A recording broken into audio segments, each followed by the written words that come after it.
Cantre'r Gwaelod, meaning the Lowland Hundred, was an area of land located in an area west of present-day Wales, which is now under the waters of Cardigan Bay.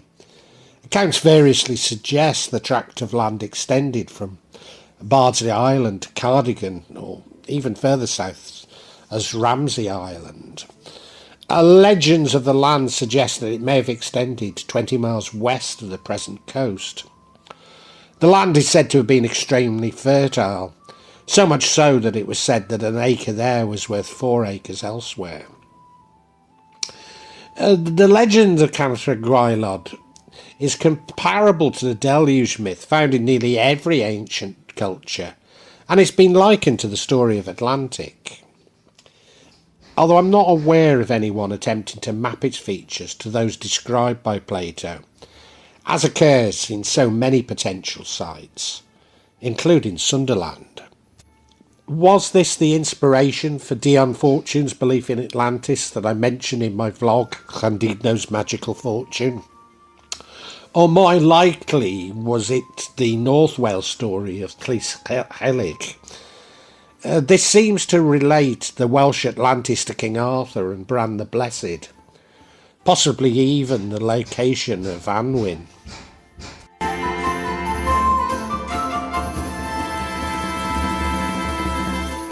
There are several versions of the myth.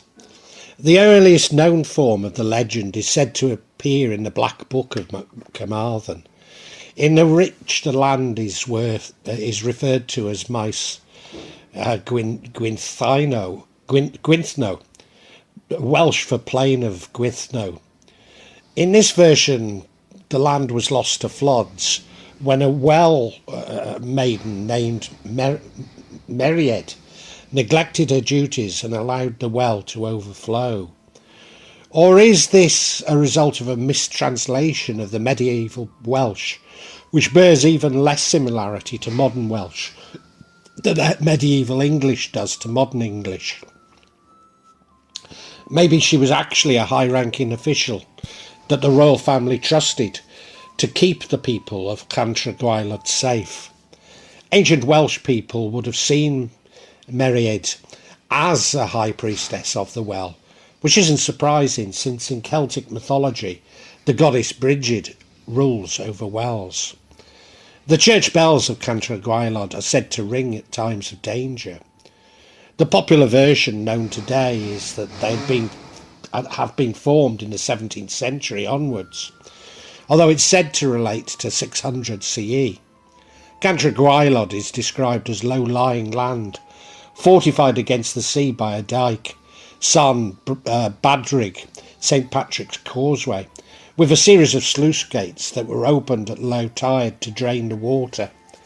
Cantre'r Gwaelod's capital was Caer Withno, supposedly near Aberystwyth, seat of the ruler Gwaithno Garanir. 2 princes of the realm had held charge over the dyke.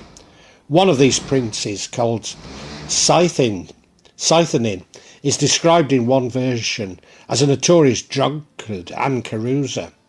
He was the guardian of the dyke, and through his neglect that the sea swept through the open floodgates, ruining the land.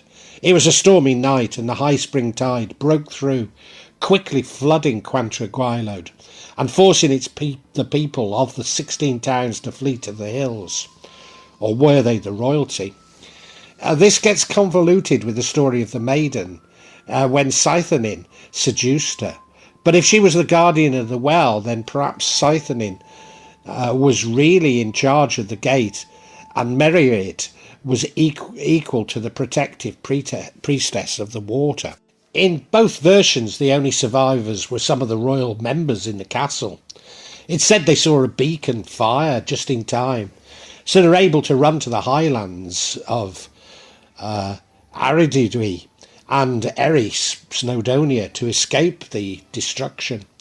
The survivors of the destruction went on to be the kings and queens of Wales, helping to establish Wales as we know it today.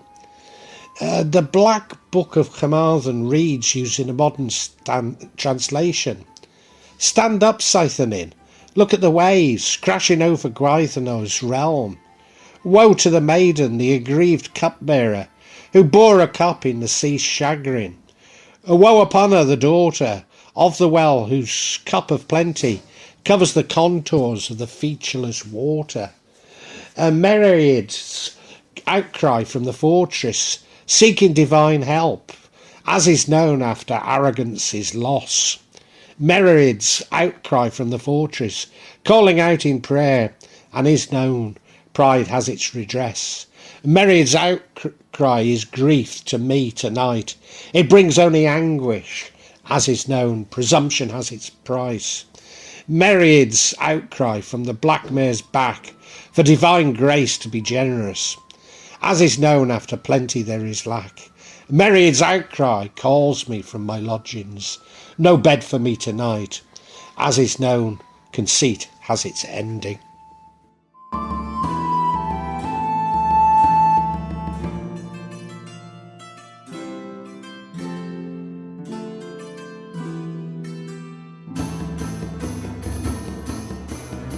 As well as Taliesin, the 6th century bard of the Godolphin, there's also Taliesin, the mythical character who had magic, shape-shifting powers.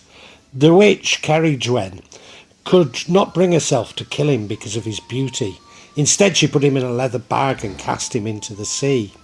He was discovered in a fish weir at Borth. The weir belonged to Gwaelod, a Garanhir, king of Cantre'r Gwaelod, and the foundling was adopted by Gwaelod's son, Elfyn, who gave him the name Taliesin, meaning radiant brow. Dion, the sea god, was jealous of an old man's 3 daughters, so he sends a storm to Cardigan Bay to steal them. The father was heartbroken, and Dion soon regrets his actions. Instead of sending them back, he turns them into seagulls, so that he could be at sea or on the land. Whenever the father would walk on the beach and call his daughters names, they would come to them. Another legend associated with the sands of the Dowvey estuary recounts how Maelgwn kept his crown against rebelling lords by challenging them to a contest to see who could resist the tide and float to shore on his throne. The winner would become the overlord of the others. The cunning Maelgwn modified his chair by waxing and covering it in feathers, which made it float, enabling him to claim superiority over others. Another tradition has that a giant called Idris Gower, whose throne was at Cadair Idris, Cadair meaning chair, roamed the hills of Aberdofi, carrying a massive bell. Now, I've climbed Cadair Idris, or Penny Gada, a few times, and the scree above Clincow certainly looks like a throne. He liked to paddle, and he sometimes left his mountain eyrie to stride in the waters of the River Dowvey. One day he was surprised by a great storm and drowned, but his bell continues to ring to this day.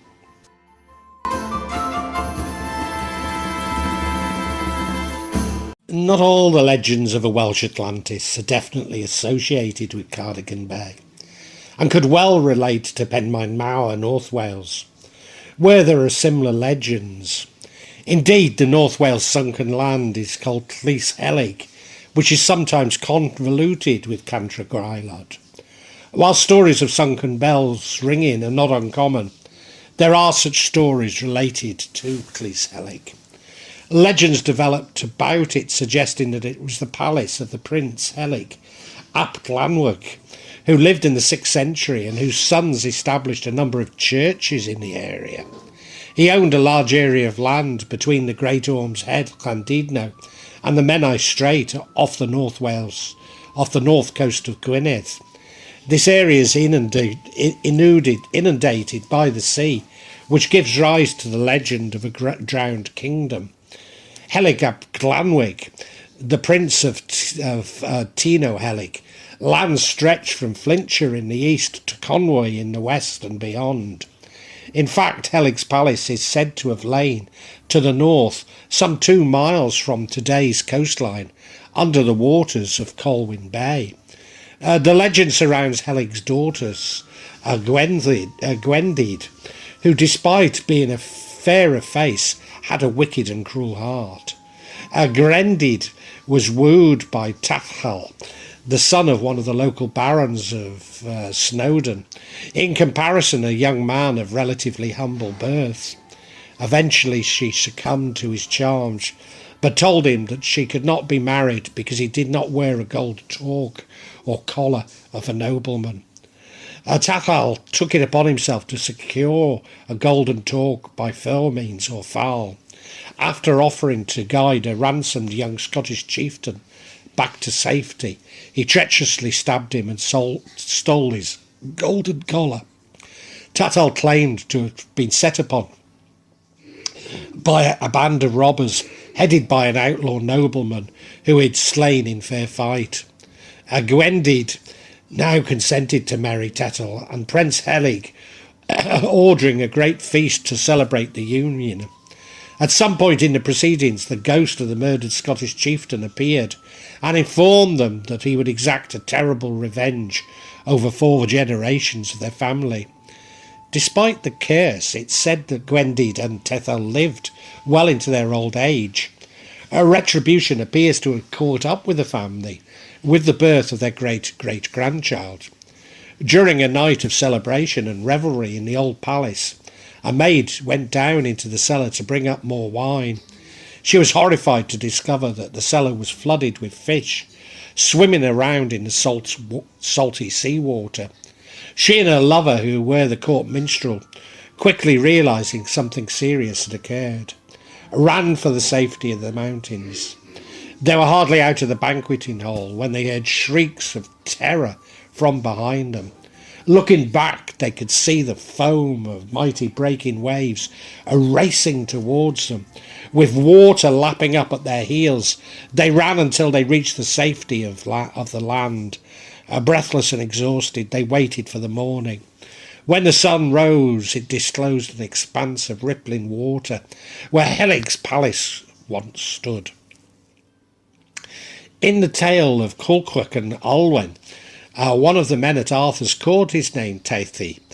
He is mentioned in Crona Diwalia, part of Anneli's Cambriana, and the lost land here is called Anis Tehi Hen. The legend has similarities to Cantre'r Gwaelod, but there's no direct connection with Sythenin. The location is placed west of Dyfed, or between Anis Mon and Ireland.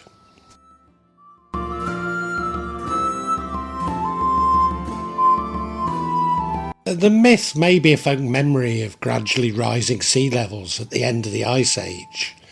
The physical remains of the preserved sunken forest at Borth and of the Sarn Badrig nearby could have suggested that some great tragedy had overcome the community there long ago.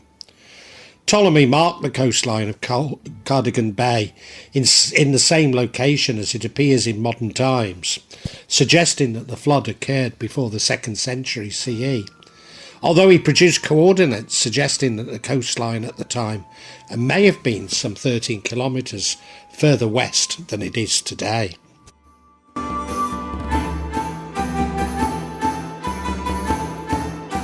Causeways can be seen today at beaches around Cardigan Bay. Known as Sarno, these ridges stretch several miles into the sea at right angles to the coast and are located between each of the 4 river mouths in the north of Cardigan Bay.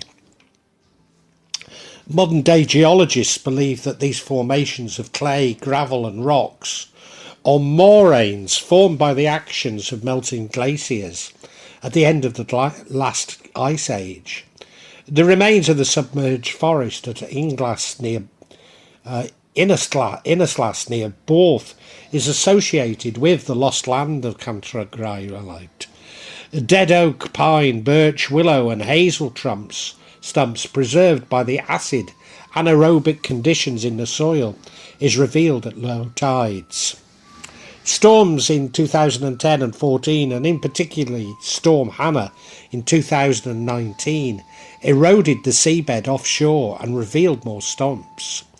The forest is estimated to have been submerged between 3,000 and 5,000 years ago. Evidence of human habitation include a timber walkway made of coppice branches and upright posts, human footprints preserved in hardened peat and burnt stones, thought to be from the hearths. Certainly 2 sunken islands are apparent off the coast of Cardigan. Neither correspond directly to Cantre'r Gwaelod, the first being between Aberystwyth and Aberdyfi, the second by Barmouth. These are shown on the medieval Gooch map, which is maybe evidence of the legendary sunken kingdom of Cantre'r Gwaelod. The Gooch map is held in the collections of Bodleian Library at Oxford University. Is the earliest surviving complete map of the British Isles, dating from as early as the mid-13th century. In fact, the old maps reveal just how much of the Welsh coastline has changed. Perhaps the next most striking example is how Porthmadog and Tremadog were formerly submerged by Glaslyn Estuary. William Alexander Maddox MP, who gave his name to Madog, created the cob to retain the waters and creating a means of exporting the slate from Blaenau Ffestiniog. According to the Mabinogion, Traeth Mawr, the estuary, is where 2 warring sides agreed to settle their conflict by a duel between Pryderi from South Wales and Gwydion from the north. Gwydion had triggered the conflict by stealing Pryderi's pigs. With the help of his magical powers, he won the duel near Maenthroch, on the route to Blaenau Ffestiniog, where Pryderi is buried.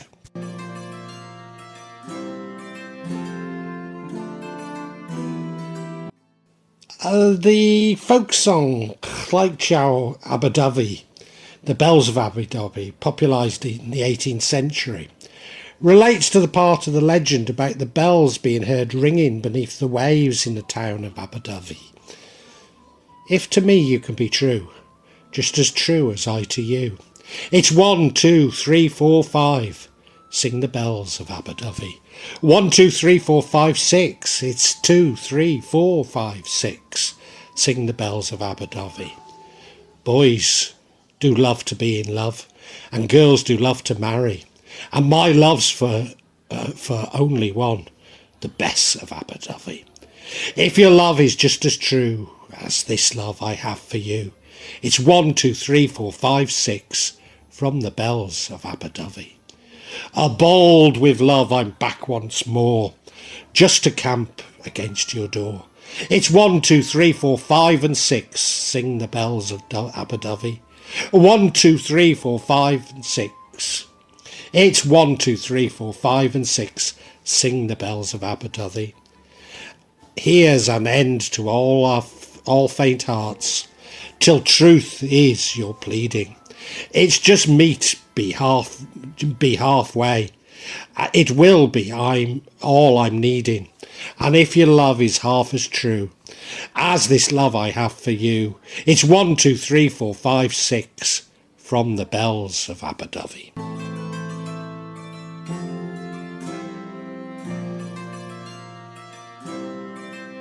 The various versions of this story are all based on the loss of a once fertile area of land, but the different versions throughout the ages may serve as a valuable indicator of the change in social values throughout history.